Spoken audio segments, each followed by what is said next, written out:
Hello, പുതിയൊരു വീഡിയോയിലോട്ട് എല്ലാവർക്കും സ്വാഗതം. ഇന്ന് നമ്മൾ ലഞ്ചിനുണ്ടാക്കിയ 2 കറികളുടെ റെസിപ്പി നോക്കാം. പെട്ടെന്ന് ഉണ്ടാക്കാൻ പറ്റുന്ന ഒരു മീൻ വറ്റിച്ചതിൻ്റെയും കോവയ്ക്ക തോരൻ്റെയും റെസിപ്പിയാണെന്ന് കാണിക്കാൻ പോകുന്നത്. ഈ മീനാണ് നമ്മളിന്ന് കറി വയ്ക്കാൻ പോകുന്നത്. ഇത് കാര എന്നാണ് ഇവിടെ പറയുന്നത്. അരപ്പരച്ചെടുക്കാനായിട്ട് തേങ്ങ, മഞ്ഞൾപ്പൊടി, മുളക് പൊടി, കുരുമുളക്, കുറച്ച് പുളി, ചെറിയ ഉള്ളി വെച്ച് ഈ ഒരു കൺസിസ്റ്റൻസിയിൽ അരപ്പരച്ചെടുക്കാം. ഒത്തിരി അരഞ്ഞു പോകണ്ട. അരച്ചെടുത്ത അരപ്പും കുറച്ച് വെള്ളവും പാകത്തിനുപ്പും ഒരു തക്കാളി അരിഞ്ഞതും എരിവിനാവശ്യത്തിന് പച്ചമുളകും കറിവേപ്പിലയും കൂടി ഇട്ട് ഒന്ന് നന്നായിട്ട് ഇളക്കി കൊടുക്കാം.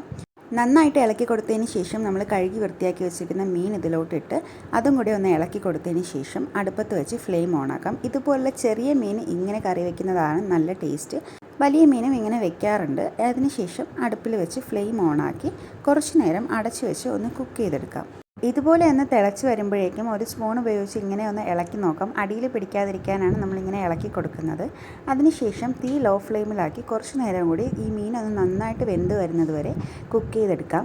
കുറച്ച് നേരം ഇരിക്കുമ്പോഴേക്കും മീൻ വറ്റിച്ചത് ഈ ഒരു കൺസിസ്റ്റൻസിയിലായിട്ടുണ്ടാവും. അപ്പോൾ ഇത് റെഡി ആയിട്ടുണ്ട്.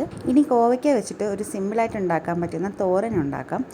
ആദ്യം എടുത്തു വെച്ചിരിക്കുന്ന കോവയ്ക്ക ഇതുപോലെ വട്ടത്തിൽ കനം കുറച്ചൊന്ന് അരിഞ്ഞെടുക്കാം. അതിനുശേഷം ഒരു പാനിൽ കുറച്ച് പരിപ്പും ഉഴുന്നും ഇട്ട് വറുത്തെടുത്തതിന് ശേഷം ഒന്ന് ചൂടാറാനായിട്ട് മാറ്റി വയ്ക്കാം. ഒത്തിരി കരിഞ്ഞുകൊണ്ട് ഈ ഒരു കളർ ചേഞ്ച് ആവുന്നത് വരെ വറുത്തെടുത്താൽ മതി. ഒരു പാനിലോട്ട് കുറച്ച് വെളിച്ചെണ്ണ ഒഴിച്ച് കടുക് പൊട്ടിച്ചതിന് ശേഷം ചെറുതായിട്ട് അരിഞ്ഞു വെച്ചിരിക്കുന്ന കുറച്ച് സവാള ഇട്ട് കൊടുക്കാം.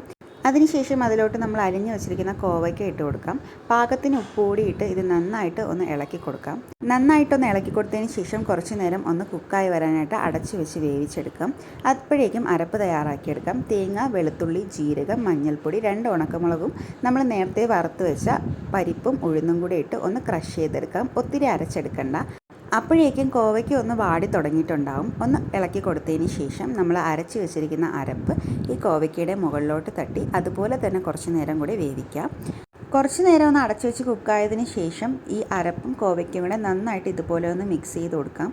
ഇനി ഇൻഗ്രീഡിയൻസ് ഒന്നും ചേർക്കാനില്ല. നമ്മുടെ തോരൻ റെഡി ആയിട്ടുണ്ട്. അപ്പോൾ എല്ലാവരും ഒന്ന് ട്രൈ ചെയ്ത് നോക്കിയാൽ ഈസി റെസിപ്പിയാണ്. അപ്പോൾ ചോറും കോവയ്ക്ക തോരനും നമ്മളുണ്ടാക്കിയ മീൻ വറ്റിച്ചതും കുറച്ച് രസവും ഒരു പൊരിച്ച മീനും കൂടെ ആയപ്പോഴേക്കും അടിപൊളി ലഞ്ച് റെഡി.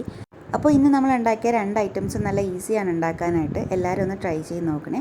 ഇതുപോലുള്ള കുട്ടി കുട്ടി റെസിപ്പീസിനായിട്ട് നമ്മുടെ ചാനൽ സബ്സ്ക്രൈബ് ചെയ്ത് സപ്പോർട്ട് ചെയ്യണേ. അടുത്ത വീഡിയോയിൽ കാണാം.